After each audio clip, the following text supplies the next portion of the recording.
Okay, mesh location. Ads location. Kita tunggu sekejap dia loading. Tunggu sekejap dia loading.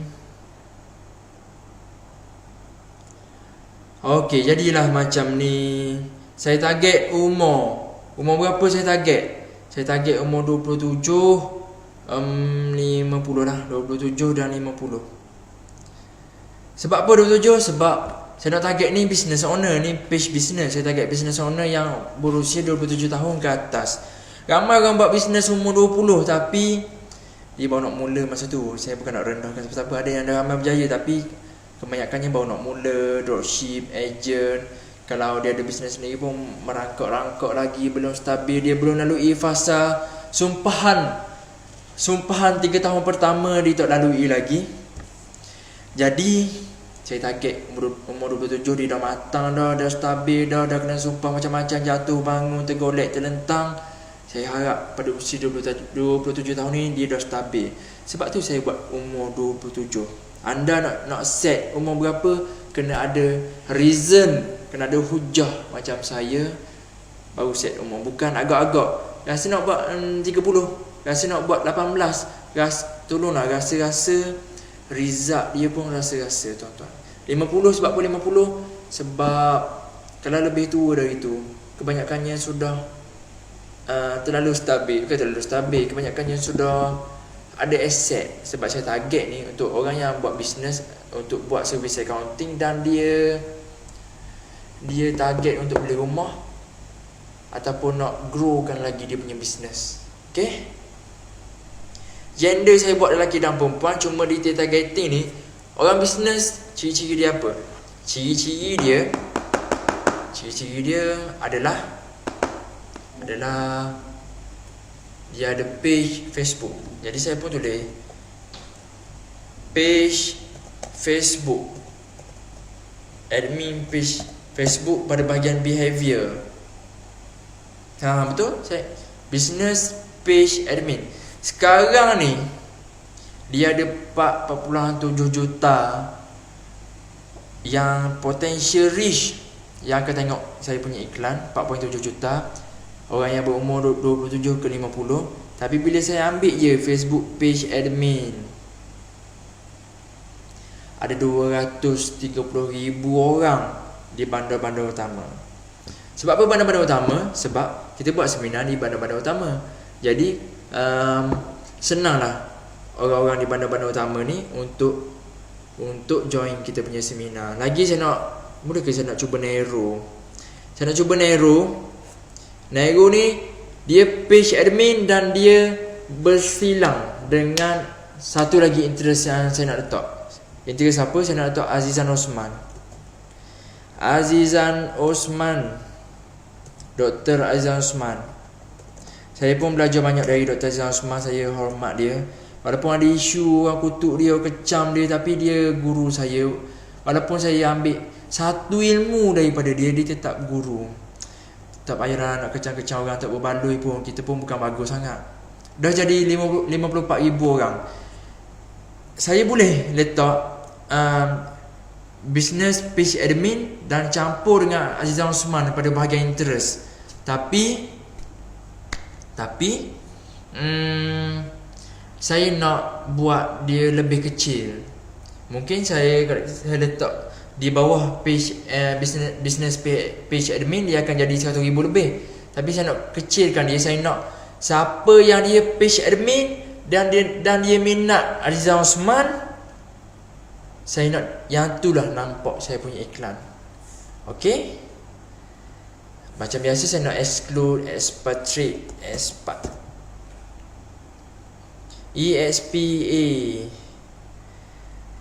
ESP, tekan suggest kalau tak keluar. Ni sebab internet slow ni. Dah keluar. Tak keluar balik. Sekejap, tunggu dia keluar sekejap.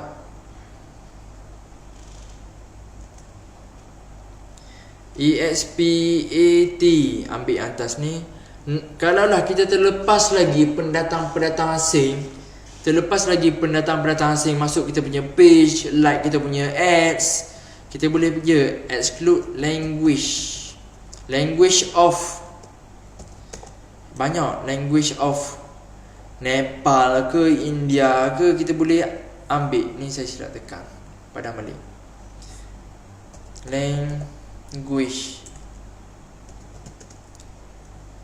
of, contohnya mana tadi keluar, India ke Nepal ke, boleh tulis.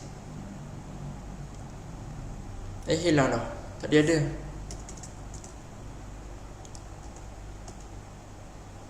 Language of India contohnya. Boleh masuk je language of Nepal, language of Myanmar, language of Bangladesh. Masuk je untuk kita menapis lagi pendatang-pendatang yang ada dalam negara kita. Lagi saya katakan show more option. Language Malay, English. Malay, English all. Nak save boleh save, tapi saya tak nak save. Yang ni saya buat automatic je. Saya nak bagi je Facebook decide.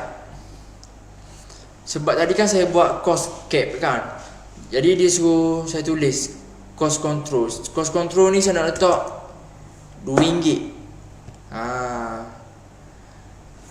RM2 sahaja. Sebab saya nak buat RM2 kot. Ke mahal RM2. Saya nak buat 0.% cost per true play. Facebook we aim the most cost. Okay, persen je, jangan mahal-mahal. Tekan next.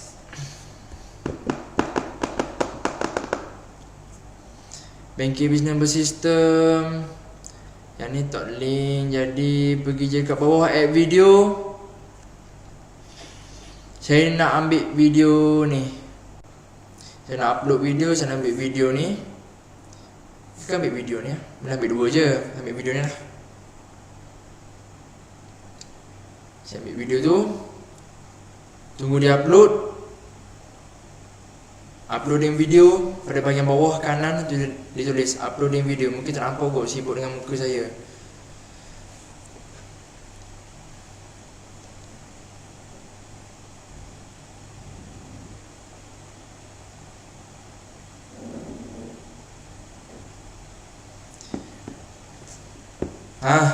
Upload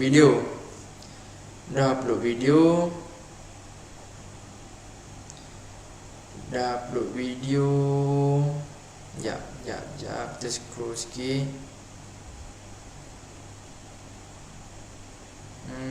Okay. Sekarang ni saya dah upload video. Ni videonya. Ni copywritingnya. Sekejap, saya nak tulis copywriting sendirilah. Saya nak tulis copywriting ni.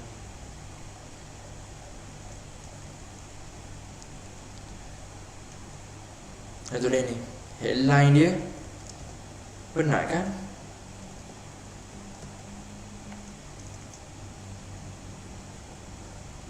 Nak tulis penat kan bisnes?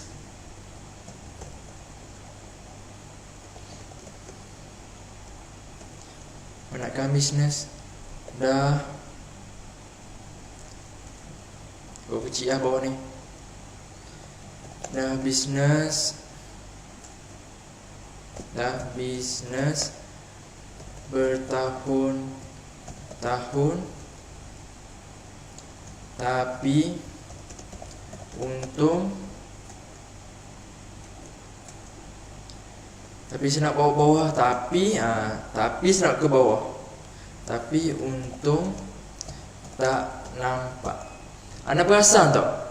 Setiap kali saya run ads, saya akan buat copywriting secara live. Saya dalam masa sama, saya nak ajar anda semua buat copywriting sebenarnya. Sebab pada saya, dua elemen paling penting dalam Facebook Ads adalah gambar ataupun thumbnail video, dan yang kedua copywriting. Setting effect dia 10-20% je. Saya ajar benda sama je setting. Tapi gambar dan copywriting peranan besar gila. Semalam saya coaching. seorang ni marketer. Dia punya company jualan hampir 200,000 sebulan, tapi untung nipis ni je untung. Sangat nipis. Sebab apa? Sebab kos marketing dia tinggi gila. Kos per lead RM20. Bayangkan kos per lead RM20. Kalau lah closing rate 30%. Kalau lah closing rate 33%, kos per customer 60 lebih. Nak untung celah mana?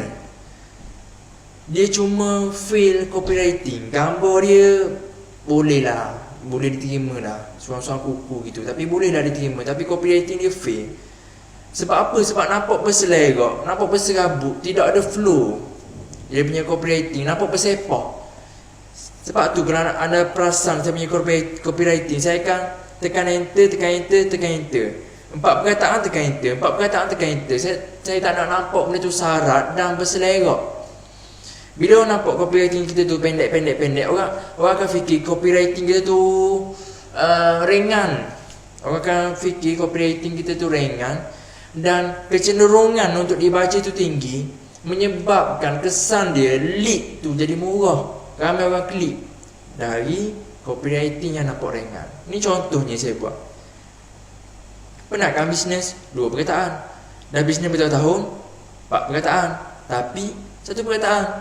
Untung tak nampak 3 perkataan. Untung tak nampak. Nak buat tanda suruh. Okey. Tekan enter. Siap 1 perenggan. Lagi saya terus terang je. Tekan enter.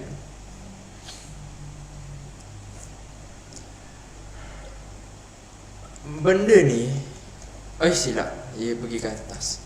Sebab laptop saya ni dia touch screen. Saya terus terang je. Benda ni simple. Benda ni simple. Benda ni simple. Bisnes kena ada sistem, baru boleh pergi jauh. Titik. Sistem 6 department, barulah tahu dekat mana dekat pula, bukan dekat, dekat, typo. Dekat mana duit bocor. Tidaklah bermakna anda terus kena hire. Contohnya anda baru mula kena hire terus accountant ke, HR ke, operation ke, bukan. Tapi kita sendiri kena asingkan benda tu. Kalau kita seorang, kita buat 6 department, tapi kena asingkan. Duit bocor. Sale 200,000 untung kecil je. Ada orang sale 2,000, bukan 200,000 dia punya sale, sale 2,000 untung 1,200. Jual kek, bagus jual kek, daripada sale 200,000 jual produk tapi untung kecil. Sebab apa? Kos per customer pun RM60. Sebab apa? Copywriting fail. Beginilah dia. Jika nak belajar hingga nampak untung, lagi nak banyak cawangan,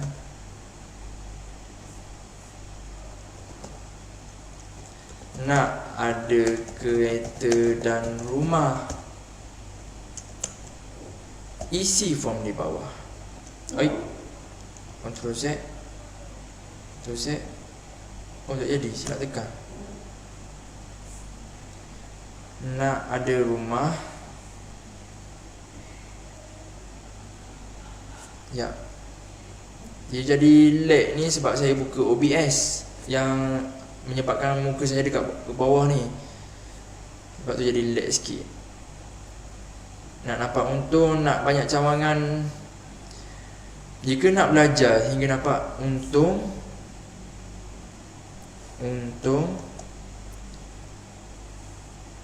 nak dapat untung. Saya nak enter yang ni. Jika nak belajar hingga dapat untung, ada kereta dan rumah, nak banyak cawangan. Gitu.